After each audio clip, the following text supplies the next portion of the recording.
Yes, so the recording has started, and let us look at what we were doing last time.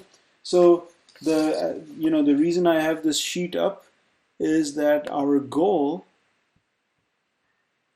is to um, develop a microscopic theory of light matter interaction, which will help us to answer some obviously interesting questions, but also it sets the stage for looking at contributions to the spectral line width.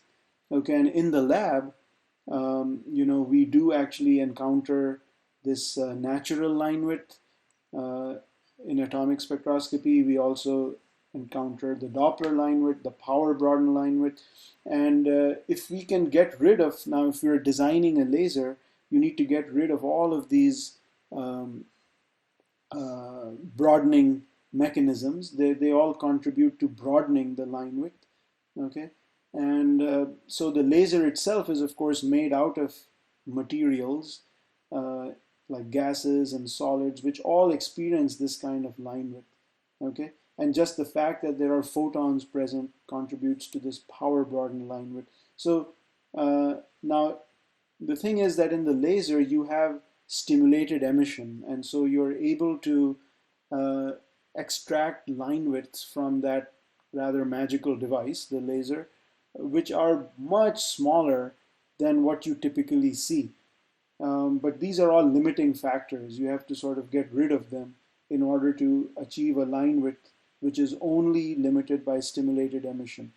Okay, I don't think we will have time during the class to actually delve into why the laser line width is only just the stimulated emission line width.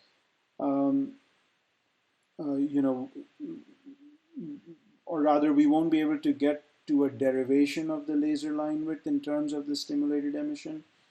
But what we can do is through the videos that Kifeng is making, we will be able to use the laser to actually see what these three line widths look like. So, I mean, in a gas of atoms, uh, obviously the atoms are moving, and so you will see the Doppler line width. Okay, and then as you try and uh, eliminate the Doppler line width, it's you don't do that by stopping the atoms from moving. You can't stop the atoms from moving; they'll always move. I mean, unless of course you do cooling, laser cooling, and all that kind of stuff, then you can reduce their motion. But in the end, the atoms are always moving. But anyway, at room temperature, you can get rid of the Doppler line width, um, even for moving atoms. There are techniques which you would have done. That is the final lab. It's called saturation absorption spectroscopy, and you would have done that. Now Kifeng would do it for you, and you have to read that last lab. It's a pretty long last lab. It's like the manual is 10 pages. So there's that has to be also assimilated before the end of the semester. Okay, and that is all about Doppler free spectral line widths, being able to get rid of the Doppler broadening, because that's usually the biggest enemy. And then you're limited by just the natural line width, which you cannot get rid of unless you actually make a laser out of that gas. Okay, but it's interesting to be able to make it to this natural line width, because you're then limited by the Heisenberg uncertainty principle as it applies to spontaneous emission.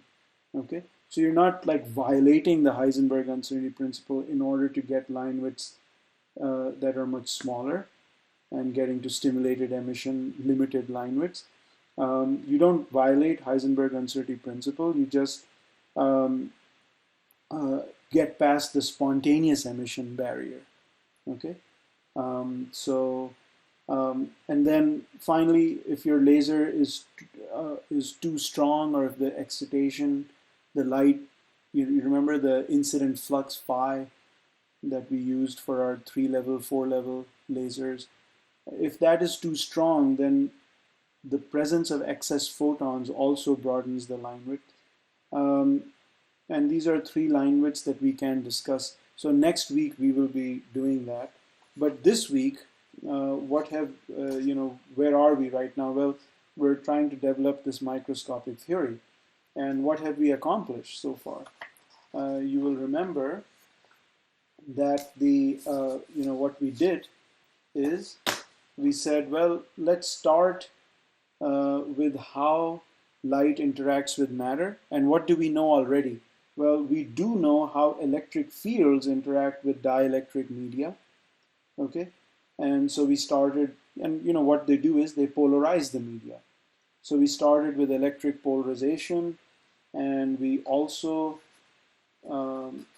talked about why it is that we only need to worry about the electric field, not the magnetic field, usually. Okay, so unless the material is magnetic or has some sort of strong magnetic response, ferromagnetic or something, we don't really consider the magnetic field.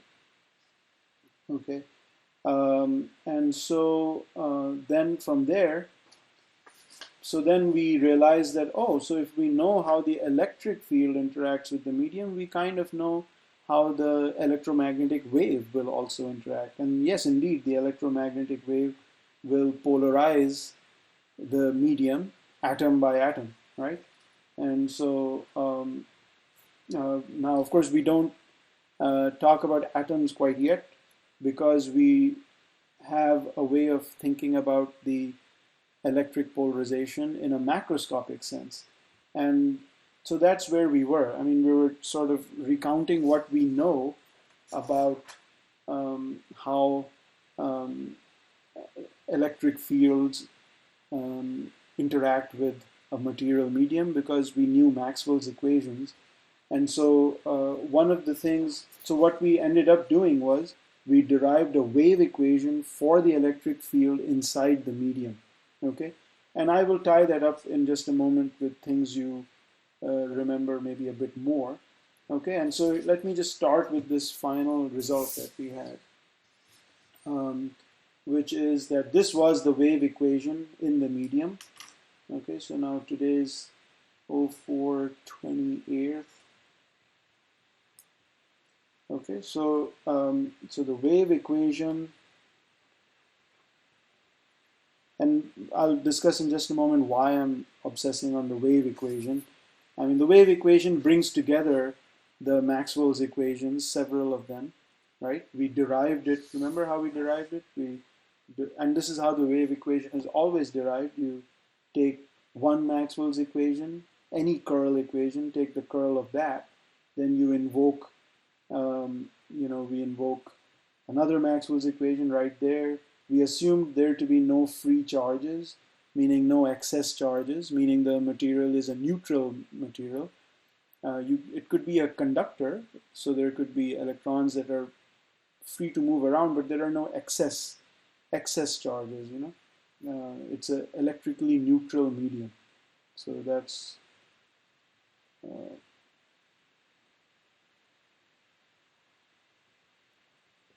right. And then we invoked several Maxwell's equations in order to get to this equation here. Okay, so this is the wave equation in the medium. And we've not really assumed linear. We just derived this.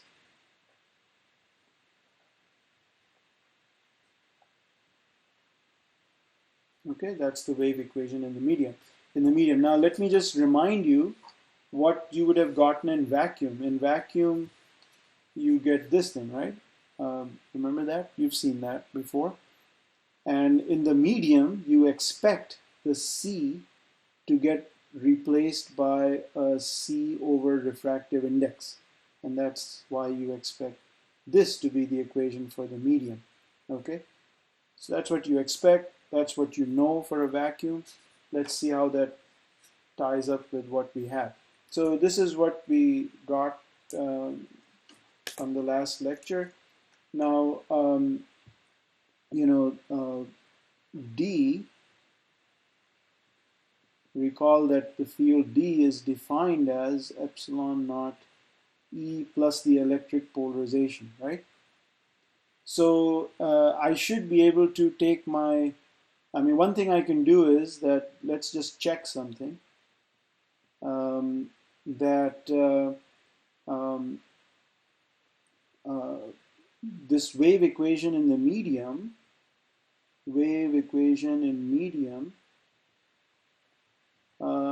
should reduce to the wave equation in the vacuum, right? If I remove the medium, right? And removing the medium means that the electric polarization, I put it equal to 0, right? So, and you can see that, yeah, then D would be epsilon naught E, right? And so if I put this into the wave equation up there, okay, so substitute in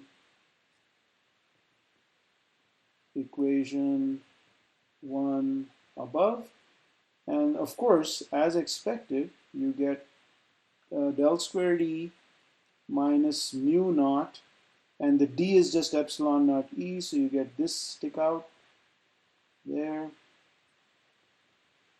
And of course, you know, the equations in SI units are not good at showing this to us, but now you can see that, of course, you know, there out comes the speed of light from that, right? Because you know that this here is 1 over c squared. And so that's how you get the equation, you know, in vacuum. Okay, so so you've gotten back the wave equation in vacuum, right? Cool. Now, so in the medium, all that's changed. So I guess the key point here is that therefore in the medium,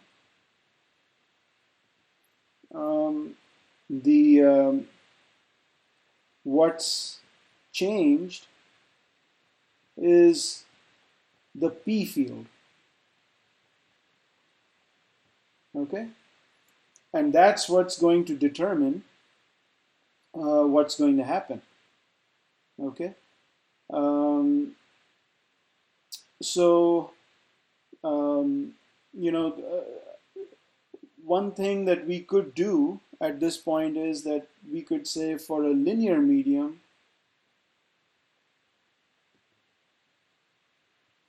for that simplification, the polarization we've already seen is, you know, the thing about a linear medium is that this is something we wrote down earlier. So we said the polarization is proportional to the electric field for a linear medium, right? It's epsilon naught times the susceptibility times E, okay? So, and the other thing that I wanted to say was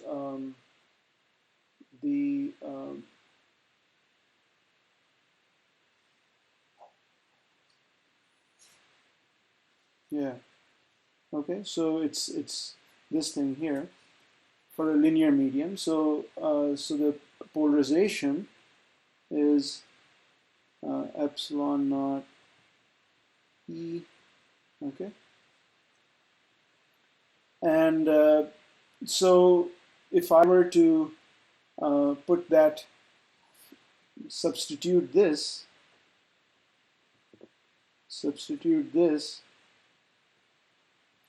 in equation 1 above, and what you'll notice so there's equation 1, so you have this minus mu naught, and you know what you then have is Um, uh, and D is epsilon naught 1 plus all of that E, right? I just epsilon naught E plus the polarization, okay? And of course, you know, we define this, we've defined this as epsilon, and so you see that this becomes minus mu naught epsilon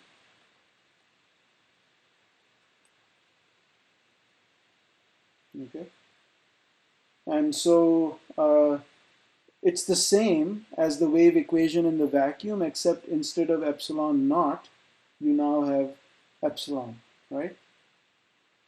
So yeah, I mean, at this point you can see that if I were to, just as you know, mu naught epsilon naught was 1 over c squared, I can, you know, define mu naught epsilon as 1 over c over n squared, right? And so from this, you can see that so the refractive index, you know, changes because epsilon naught has become epsilon, and so there's a refractive index. Previously it was 1, now there is some n there. And this is about as far as you can get. Okay, you don't really get a feel for anything else about the refractive index. There's a lot of information actually hiding in there inside the material, but you don't get that from here. There is no sense of, for example, resonance, you know, or things like that, or all these questions that I'd written down at the beginning of you know, all this stuff, like anything to do with frequency or color, because these are all resonant things, you know, sky blue, sunset pink, metals shiny, no hint about the line widths and things. I mean, there's no talk about that here. So I need to, this is as far as I can get from the macroscopic theory. So I'm just going to write that here, that this, and I'll still need this equation. I'm going to need this equation here. Remember, equation 1, I have not assumed that the material is a linear medium. So in a medium not necessarily linear. Okay. Here I did. Later, you know, I mean, in this discussion, in this course, we will end up using the approximation that it's a linear medium. But this equation is true in general. Okay. So anyway, what I'm going to say here is that this is as far as I can get with my Maxwell's equations as applied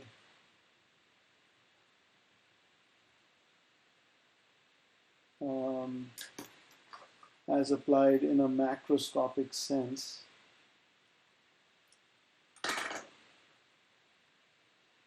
To a macroscopic view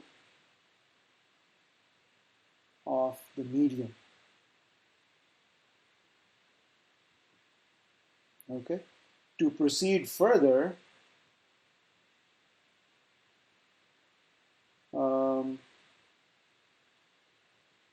I need a new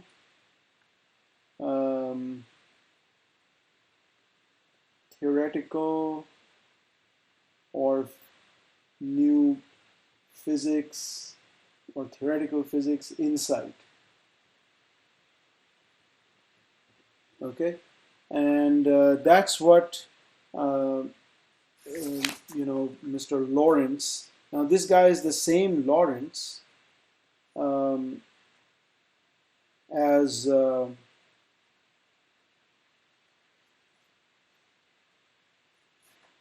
this guy is the same Lorentz as the guy who did the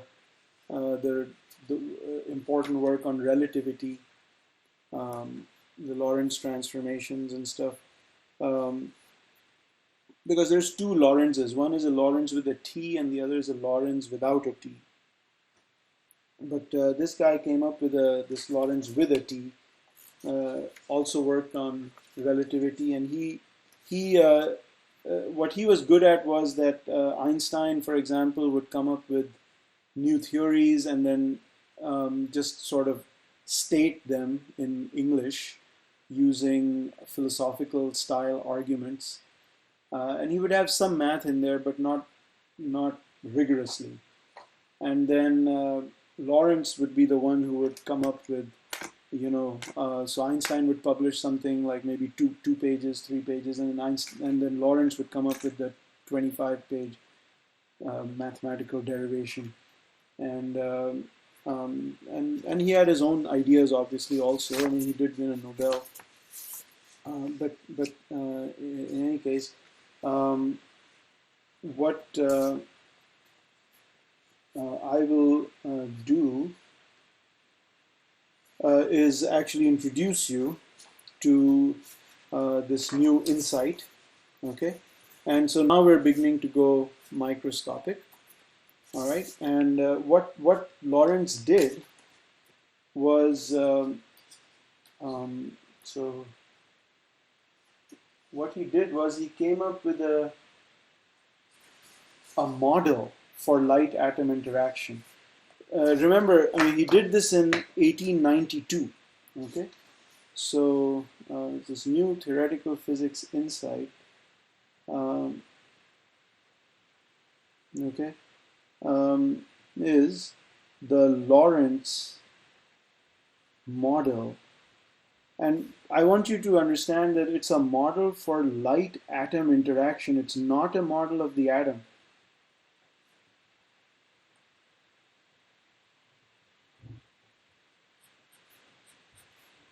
Okay, not a model of an atom. This is 1892, before the atom was known. Okay? So people did not know that there is a nucleus and there's an electron and stuff like that. They did not know about it. What's interesting, though, is that his model is used even now, to this day, to explain, more than 99% of all light-atom interaction. Okay, and what he said is that so they knew that there are electrons and there are positive charges. There is a nucleus, or well, not a nucleus, but there's positive charge and there's negative charge. But they didn't know how it was all distributed in there. Okay, so no one really knew what the inside of the atom looks like, or that there's a nucleus and electrons revolving around. People did not know that. So what he said is that in his model for light-atom interaction, the key point was, he said that the electron is like a point mass. So the simplest model, where you have just one, like a hydrogen atom, so you have one electron and there is positive charges. So the electron is like a point mass on a spring. So finally, all that fixating on the spring mass system comes good for us. It's like a point mass on a spring connected to the origin. Okay, and so let me draw this, that at the origin, there's the origin, okay, and I guess, I mean, you would say also that that must be where the nucleus is, but anyway, there's the origin, and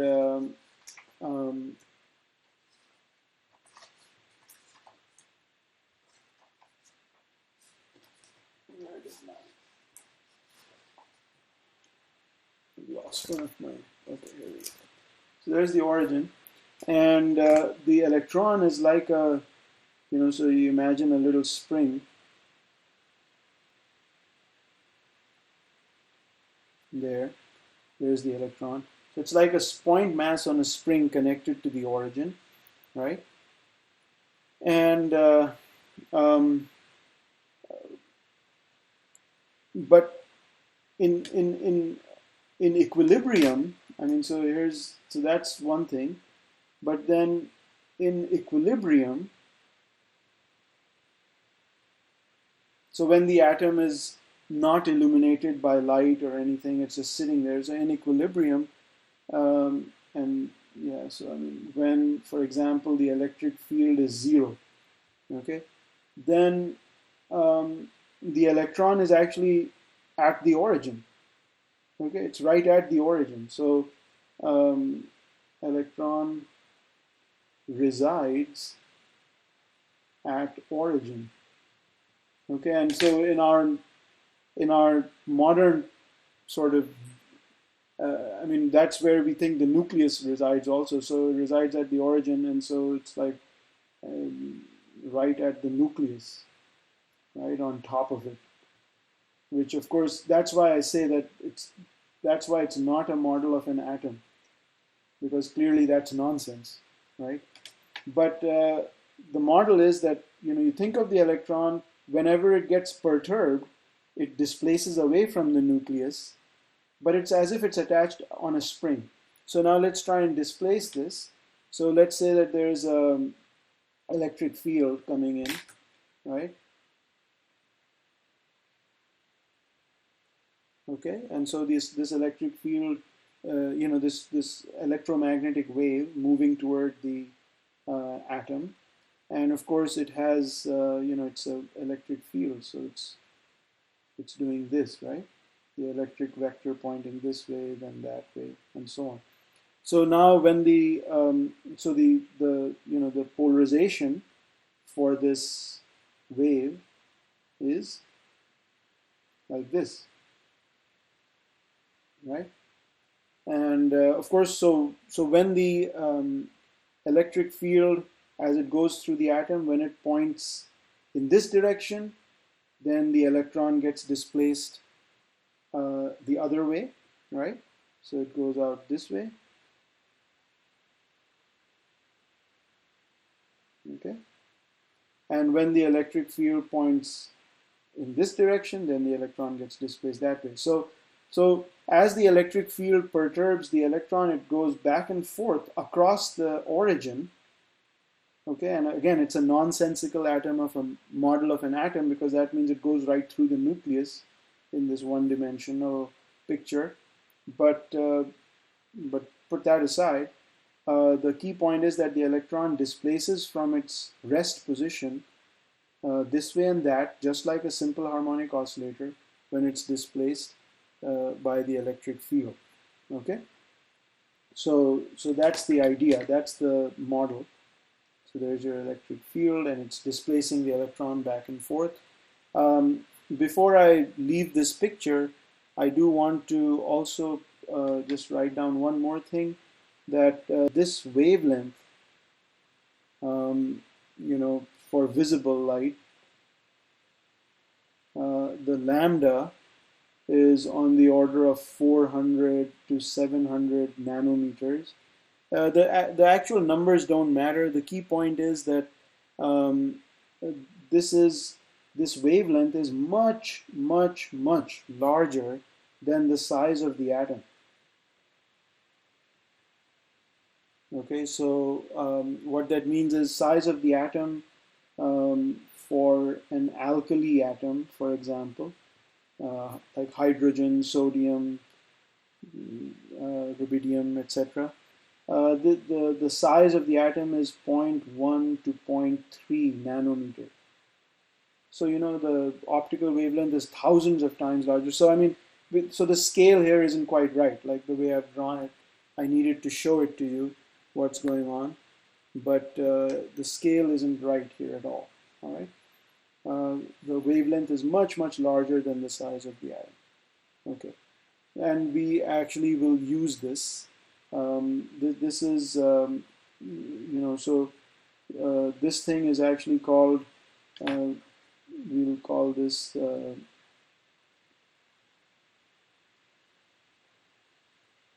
we will use an approximation called the long wavelength approximation.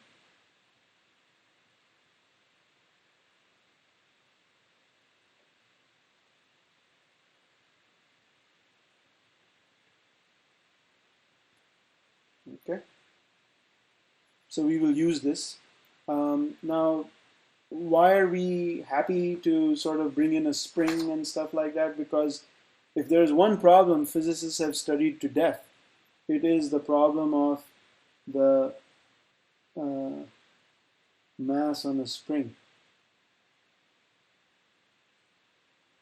Yeah, where if you recall, I mean, so the force constant, the stiffness of the spring is K sub S, the mass is M, and if this is the x direction, then if you move this back and forth, right, let's say there is some force. I mean, we're comparing this just to, so there's an electric field moving this back and forth, right?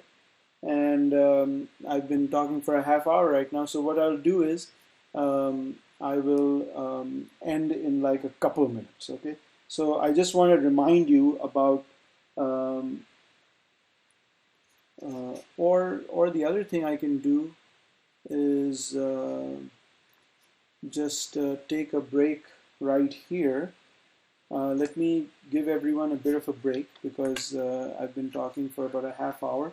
And the nice thing that we can do now is that we can apply the simple harmonic oscillator equations that we had once we have used for a mass on a spring, and we can apply that to an atom being illuminated by light. Okay, but let me take a 5-minute break here and actually try and fix it to the point where I can get my, if I want to put my face on there, then I can do that. So I'm actually going to stop the recording